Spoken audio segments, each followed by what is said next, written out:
আজ ভাই হারানোর দিন, আজ রক্তে রাঙানো দিন, মহান ভাষা দিবস ২১শে ফেব্রুয়ারি। সূর্যের আলো তখনও ফোটেনি ভালো করে। কেন্দ্রীয় শহীদ মিনারে মানুষের ঢল, খালি পা, সাদা কালো পোশাক, হাতে ফুল নিয়ে মানুষ সামিল শ্রদ্ধার মিছিলে। ভাষা শহীদদের নিয়ে তাদের আবেগ অনুভূতির কমতি নেই। আমাদের দেশে যদি বাইরে যাই, যখন আমাদের বাংলাদেশের একজন মানুষ মন খুলে আমাদের বাংলা ভাষায় কথা বলতে পারি, অনেক ভালো লাগে। এই দিবসটা শুধু বাংলাদেশের জন্য না, পুরো ইন্টারন্যাশনাল মাদার ল্যাঙ্গুয়েজ ডে আজকে। এই আবেগ থেকে আমি এখানে এসেছি। 52 পরে 71 পরে আজ এই 24-এর আন্দোলন, সেখান থেকে আজকে বর্তমানের বাংলাদেশ।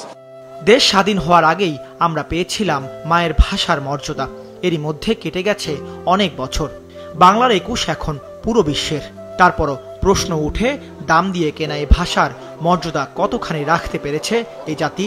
প্রত্যেকটা গার্জেন উচিত এই বাচ্চাদেরকে এরকম 52 সাল, 21শে ফেব্রুয়ারি, 16 ডিসেম্বর যে তাদের ইতিহাসটা তুলে ধরা। ছেলেমেয়েরা যেমন ইংলিশ মিডিয়ামে পড়াশোনায় অভ্যস্ত, যে মিডিয়ামে পড়াশোনা করবে না, সবাই তার মাতৃভাষাকেই গ্রহণযোগ্যতা দান করবে। আমাদের নিজস্ব সংস্কৃতিতে বলীয়ান হতে হবে, সংস্কৃতি চর্চা করতে হবে। ভিন্ন সংস্কৃতি চর্চা করা উচিত হবে না। সঠিক বাংলা ভাষা এবং সঠিক ইতিহাস জানুক, সে কারণে আমরা আজকে 21শে ফেব্রুয়ারি শহীদ মিনারে নিয়ে আসছি। এখানে বিভিন্ন সরকারি বেসরকারি শিক্ষা প্রতিষ্ঠান, সামাজিক সাংস্কৃতিক সহ নানা সংগঠন শ্রদ্ধা জানায়। এ সময় 52-এর চেতনা আর 24-এর প্রেরণা বুকে ধারণ করে আগামীর বাংলাদেশ হবে বৈষম্যহীন, এমন প্রত্যাশা করেন তারা। আমরা যেন রাজনৈতিক যে শিষ্টাচার এবং রাজনৈতিক শুভ রাজনৈতিক একটা পরিবেশ দেশের মধ্যে চলে আসে, এইটাই আমরা সবাই কামনা করছি। সমাজ এবং রাষ্ট্র প্রতিষ্ঠা করবার জন্য 24-এর যে অঙ্গীকার, সেই অঙ্গীকারকে ধারণ করে একটা বৈষম্যহীন সমাজ আমরা গড়ে তুলব। সে লড়াইয়ে বাংলাদেশের সমস্ত সংস্কৃতি কর্মীরা আছে।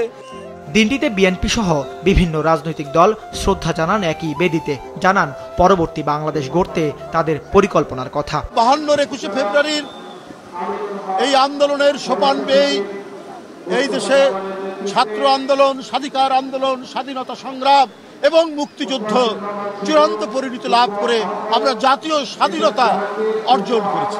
52 থেকে 24 পর্যন্ত সকল শহীদদেরকে বিনম্র শ্রদ্ধা এবং মাগফিরাত কামনা করছি। সবার অঙ্গীকার শুধু মুখের বুলি হিসেবে নয়, সুস্থ ও বিশুদ্ধ চর্চা বাড়বে বাংলা ভাষার। সব আঞ্চলিক মাতৃভাষার প্রতি থাকবে সম্মান ও শ্রদ্ধা। বাংলা আমার ভাষা, 21 আমার অহংকার, আর সেই অহংকারের 21 মানেই মাথা নত না করা। শ্রদ্ধা জানাতে আসা মানুষগুলো বলছে, ভবিষ্যতের বাংলাকে মাথা উঁচু করে এগিয়ে যেতে হবে সামনের দিকে। দাউদ হাসান, মাছরাঙ্গা সংবাদ, ঢাকা।